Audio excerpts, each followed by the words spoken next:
80 ቀናት በእስር ቤት አሳልፏል። በዩቲዩብ ባጋራቸው የሙዚቃ ስራዎቹ ከ600 ሚሊዮን በላይ እይታን በማግኘት በሰዎች ዘንድ ያለውን ግዝፈት አስመስክሯል። ታዋቂ ዩኒቨርሲቲ ይገባሃል ሲል የክብር ዶክትሬት ማዕረግ በመስጠት አክብሮታል። በአንድ አልበም 18 የሙዚቃ ስራዎችን በማካተት ታሪክ ሰርቷል። በያላችሁበት ሰላም ለእናንተ ይሁን። በዛሬው ቪዲዮ የዚህን ታላቅ የሙዚቃ ቀማሪ የህይወት ከፍታና ዝቅታን እናስቃኛችኋለን። ውድ ቤተሰቦቻችን ቀጥሎስ የማንን ታሪክ እናጋራችሁ? ሐሳባችሁን በኮሜንት እንድታጋሩን በአክብሮት እንጠይቃችኋለን። ወደ ሙዚቃ የገባው የ12ኛ ክፍል ትምህርቱን እንዳጠናቀቀ ሲሆን በልጅነቱ የሕክምና ዶክተር የሚሆን ፍላጎት ነበረው። ከሙዚቃ መሳሪያዎች ኪቦርድን ከመጫወቱም በላይ የተለያዩ አኩስቲክ የሙዚቃ መሳሪያዎችን በመጫወት በመድረክ ላይ ባንዶቹን አጅቦ መስራት ልዩ ተሰጥኦ ነበረው። በአልበሞቹ ከፍተኛ ሽያጭ በማስመዝገብ በመላው ዓለም በርካታ ኮንሰርቶችን በመስራት በአገር ውስጥ በሚሰራቸው ኮንሰርቶች ከፍተኛ ታዳሚ በማግኘት እንዲሁም በሙዚቃ ኢንዱስትሪው ከፍተኛ ተከፋይ በመሆን ግንባር ቀደም ሰው ነው። ትልልቅ ዓለም አቀፍ ሚዲያዎች የአፍሪካ ሬጌ ሙዚቃ ንጉስ እያሉ ያሞካሹታል። በእንግሊዙ ቢቢሲ፣ በቻይናው ሲሲቲቪ፣ በአሜሪካ ዋሽንግተን ፖስት በሙዚቃ ስኬቱ ላይ ሰፋ ያሉ ዘገባዎች ተሰርተውለታል። በተለይ በምስራቅ አፍሪካ ተጽዕኖ ፈጣሪነቱና በሬጌ ሙዚቃ ስልት ምርጥ ስራዎች ካሏቸው ሙዚቀኞች መሃል አንዱ ነው። ታላቁ ሙዚቀኛ ክቡር ዶክተር ቴዎድሮስ ካሳሁን ቴዲ አፍሮ ትውልዱ አዲስ አበባ ኳስ ሜዳ በሚባለው ሰፈር ነው። ወላጆቹ ለኪነ ጥበብ ቅርበት ያላቸው ባለሙያዎች ናቸው። አባቱ አቶ ካሳሁን ግርማሞ ታዋቂ ጋዜጠኛ፣ የዘፈን ግጥም ደራሲና የመድረክ መሪ የነበሩ ሲሆን ሙዚቃ ህይወት የተሰኘው ዘፈኑን መታሰቢያ አድርጎ ሰርቶላቸዋል። እናቱ ወይዘሮ ጥላይ ደግሞ ፕሮፌሽናል ዳንሰኛ ናቸው። በሙሉ ስሙ ቴዎድሮስ ካሳሁን ግርማሞ ተብሎ ቢጠራም የሚታወቀው ግን ቴዲ አፍሮ በተሰኘው የመድረክ ስሙ ነው።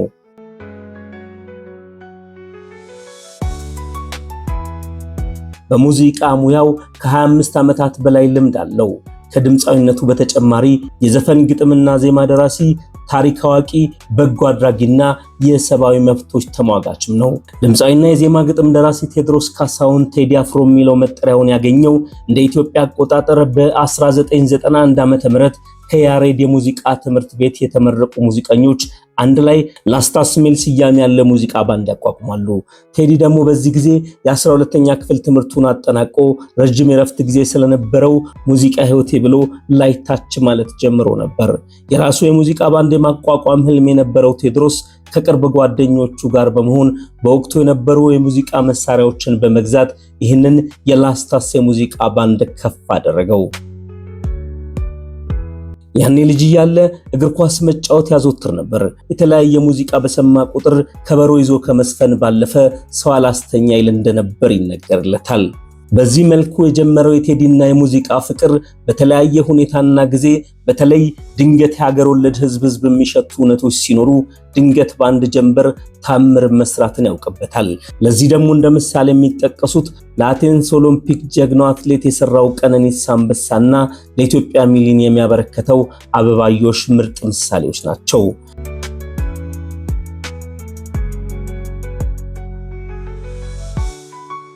ድምፃዊ ቴዲ አፍሮ ፍቅር ያሸንፋል በሚለው መርሁ ይታወቃል። ከሙዚቃው ባሻገር ጥቂት ለማይባሉ ድምፃውያን የግጥምና ዜማ ስራዎችን አበርክቷል።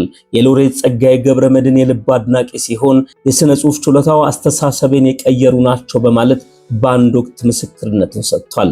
ጥቁር ሰው በተሰኘው አልበሙ ይህንን አድናቆቱን በሚያረጋግጥ መንገድ በባለቅኔው የግጥም ንባብ በመታጀብ ምርጥ ሙዚቃም እንደሰራ ይታወቃል። ቴዲ አፍሮ የተለያየ ይዘት ያላቸው ድንቅ አልበሞችን በካሴት፣ በሲዲ፣ በዲቪዲ፣ በቪሲዲ እና በዩቲዩብ በመስራት ለሙዚቃ አፍቃሪዎቹና ለአድናቂዎቹ አበርክቷል። በአልበሞቹ አሳታሚነት አብረውት ከሰሩ አሳታሚዎች መካከል ናሆም ሪከርድስ ዋናው ተጠቃሽ ቢሆንም ከቫንጋዲ ፕሮዳክሽን፣ ከአዲካ ሪከርድስ እና ከሰዋሰው መልቲሚዲያ ጋርም ያሳተማቸው አልበሞች አሉት። የመጀመሪያ አልበሙ አቦጊዳ በሚል ርዕስ በ1993 ዓመተ ምህረት የታተመው የሙዚቃ አልበም ነበር። ታሪክ ተሰራ በኢትዮጵያ 10000 ሜትር አትሌቶች የቡድን ስራ በመማረክ በአንድ ሌሊት ተሰርቶ በማግስቱ በኤፍኤም ሬዲዮ በመለቀቅ ከፍተኛ አድናቆት ያተረፈ ነጠላ ዜማ እንደነበር ይታወሳል። በ1997 ዓመተ ምህረት ያስተሰርያል በሚል ርዕስ ህዝብ ጋር ያደረሰው አልበም ትውልድም ታሪክም አይረሳውም። ይህ አልበም በጥቂት ወራት ብቻ 2 ለመታተም የበቃ ሲሆን ከሚሊዮን ቅጂዎች በላይ ተሰራጭቶ ክብረ ወሰን እንዳስመዘገበም ይነገርለታል። ሌላው ጥቁር ሰው በሚል መጠሪያ በአዲካ ሪከርድስ አሳታሚነት ለገበያ የቀረበው አልበሙ ነው። በዚህ አልበም ለአሳታሚ አዲካ ሪከርድስ በ4.6 ሚሊዮን ብር መሸጡ በኢትዮጵያ ሙዚቃ ኢንዱስትሪ ሪከርድ ሲሆን ይህ አልበም በመጀመሪያው እትም ብቻ በቴፕ ካሴት 300,000 እንዲሁም በሲዲ ከ500,000 በላይ ቅጂዎች መሸጡና ከ15 ሚሊዮን ብር በላይ ገቢ ማስገኘቱ በሙዚቃው ኢንዱስትሪ ክብረ ወሰኖች እንደነበሩ ይታወሳል።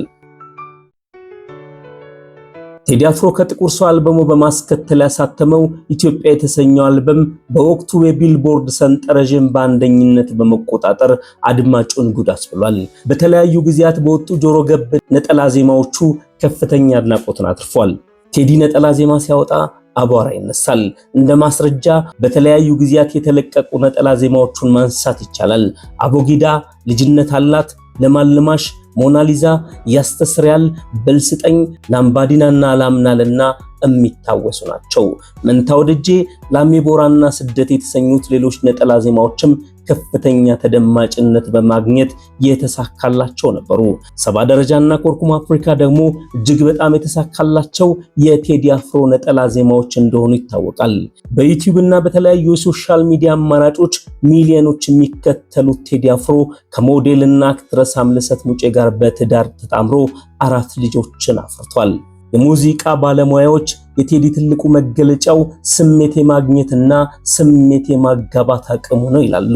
ሙያተኞቹ አክለውም ድምፃዊው ለግዙፍ ግጥሞቹ ተስማሚ አድርጎ የሚሰራቸው ዜማዎች ለጉሮሮ ምቹ ከመሆን ባለፈ የግጥሙን ሐሳብና መንፈስ መሸከም እንዲችሉ ተደርገው መዋቀራቸው ለየት እንደሚያደርገው ይገልጻሉ። ይህም በተለይ ከህዝብ በሚገናኝበት የመድረክ ክዋኔ እያንዳንዱን የሙዚቃ ድርሰቶቹን በጥልቅ ስሜትና ብቃት የሚከውን በመሆኑ ለየት ያደርገዋል ይሉታል። የሙዚቃ አቀናባሪዎች በበኩላቸው ቴዲ ከግጥምና ዜማ ድርሰት ባለፈ ለሙዚቃው ቅንብር ይዟቸው የሚመጣው ተጨማሪ ሐሳቦች በሙዚቃ ቅንብር ላይ ያለውን ከፍተኛ መረዳትና መሰጠት የሚያመለክቱ ልዩ ችሎታዎቹ ናቸው ሲሉ ይመሰክራሉ። የድምፃዊ ክቡር ዶክተር ቴድሮስ ካሳሁን ቴዲ አፍሮ የመጨረሻ ኢትዮሪካ የተሰኘው አልበም በ2018 በ8ኛ ወር ከቀኑ 8 ሰዓት ላይ በሚያነጋግር መንገድ በራሱ የዩቲዩብ ገጽ ላይ ለአድማጮች አድርሷል። 18 ሙዚቃዎችን የያዘው ይህ አልበም በአድናቂዎቹ እጅግ የተወደዱና በሚሊዮኖች አድማጭ ያገኙ ስራዎች ተካተውበታል። ያለምንም ቪዲዮ ምስል የተለቀቁት 18ቱም የቴዲ አፍሮ ሙዚቃ ስራዎች በአጭር ጊዜ ውስጥ ሁሉም በሚሊዮን እይታ ማግኘታቸው እጅግ አስገራሚ ሆኗል። በተለይ ዳስጣል፣ ስምምነ፣ ሽቢባል፣ ዝጸዳል፣ መሪማ፣ ጽዮን ሙሽራይና መርከብ የተሰኙ 7 የሙዚቃ ስራዎች በድምሩ ከ140 ሚሊዮን በላይ እይታ ማግኘታቸው በኢትዮጵያ የሙዚቃ ኢንዱስትሪ ታሪክ ተአምር አስብሏል። ኢትዮሪካ ስለሰየመው 6ኛ አልበሙን ለአድማጮች እንደሚያደርስ ይፋ ካደረገ ጊዜ አንስቶ መነጋገሪያ የነበር ሲሆን ቢቀዘቅዝ እንጂ አሁንም መነጋገሪያነቱ ቀጥሏል። ከሰዋሰው ሚዲያ ጋር የነበረው ስምምነት መቋረጡና በወቅቱ ኢትዮሪካን በተመለከተ ለህዝብ እንደሚቀርብ የተነገረለት ጋዜጣዊ መግለጫና የቀጥታ ስርጭት መሰረዙ ትልቅ አጀንዳ እንደነበርም አይረሳም። ድምፃዊ ቴድሮስ ካሳሁን ከአድማጮች ጋር ከተዋወቀ 25 ዓመታት አልፏል። በእነዚህ 25 ዓመታት ውስጥ 6 የሙዚቃ አልበሞችና በርካታ ነጠላ ዜማዎችን ለአድማጮችና ለአድናቂዎቹ አቅርቧል። ቴዲ በእነዚህ ዓመታት ንጥሻው የሚያሳስባቸው ብዙ ሚሊዮን አድናቂዎችና ጥቂት የማይባሉ ፊታቸው በመከፋት የሚጠይምባቸው ተቺዎችን አፍርቷል። ከ10 ዓመታት በፊት በመኪና አደጋ ተጠርጥሮ ፍርድ ቤት ቀርቦ ጥፋተኛ ነው በሚል የ6 ዓመት እስራትና የ18000 ብር ቅጣት ተላልፎበትም ነበር። ፍርዱ ላይ ይግባኝ ተጠይቆ እስር ወደ 2 ዓመት ወርዶለት እንደነበርም ይታወሳል። በመጨረሻም በወንጀሉ ተጠርጥሮ በቁጥጥር ስር ከዋለበት ጊዜ አንስቶ በፍርድ ውሳኔ እስር ቤት እስከገባበት ጊዜ ድረስ 482 ቀናትን ካሳለፈ በኋላ በአመክሮ ሊፈታ ችሏል። ብዙ ጣውረዶችን ያሳለፈው ድምፃዊ ጠንካራ መልእክት ያላቸው ግጥሞች፣ ለአድማጭ የሚስማሙ ዜማዎች በአግባቡ ተመርጠው በአንድነት የተሰደሩ ምርጥ ስራዎችን ይዞ መምጣቱን በመጥቀስ ገና ሲመጣ ጀምሮ ክስተት ነው የሚሉት የሙዚቃ ባለሙያዎች በርካቶች ናቸው። በድምፃዊነት በግጥምና ዜማ ደራሲነት እንዲሁም በሙዚቃው ርዕሰ ጉዳይ መረጣ ጭምር አዲስ ነገር ይዞ ከመምጣት የማይቦዝነው ድምፃዊ ቴዲ አፍሮ በርካታ ሰው የሚሸቱ ስራዎችን አበርክቷል። ጥቂት የማይባሉ የሙዚቃ ባለሙያዎች ቴዲ አፍሮ ካለው ግዙፍ ብቃት አቅምና ሰፊ ህዝብ ቅቡልነት አንጻር ስራዎቹ ከተወሰነላቸው የሀገራችን የሙዚቃ ድንበር ተሻግረው በዓለም የሙዚቃ መድረክ ላይ ተጽዕኖ መፍጠር የሚችሉበት ሰዓትና ጊዜ አሁን ነው ሲሉ ይመሰክራሉ። በመሆኑም በግጥምና ዜማው ልክ በሙዚቃ ቀረጻ ስራው ላይ በየዘርፉ የላቁ ሰዎችን በአገር አሊያም በውጭ ደረጃቸውን በጠበቁ ትልቅ የቀረጻ ስቱዲዮዎች ቢያከናውን ሲሉ ሐሳባቸውን ይገልጻሉ። ውድ የቻናላችን ቤተሰቦች ስለ ታላቁ ድምፃዊና የዜማ ግጥም ደራሲ ክቡር ዶክተር ቴዎድሮስ ካሳሁን ቴዲ አፍሮ የህይወቱ ውጣ ውረድ በከፊል ያሰናዳንበት ቪዲዮ ይህንን ይመስላል። በቀጣይስ የማንን ታሪክ እናጋራችሁ? ሐሳባችሁን ልታጋሩን ብትወዱ ኮሜንት ሴክሽኑ የእናንተ ነው። እስከ ቪዲዮ ፍጻሜ አብራችሁን ስለቆያችሁ ቪዲዮን ላይክ እና ሼር ስላደረጋችሁ ከልብ እናመሰግናለን። መልካም ጊዜ፣ ቸር ያቆየን።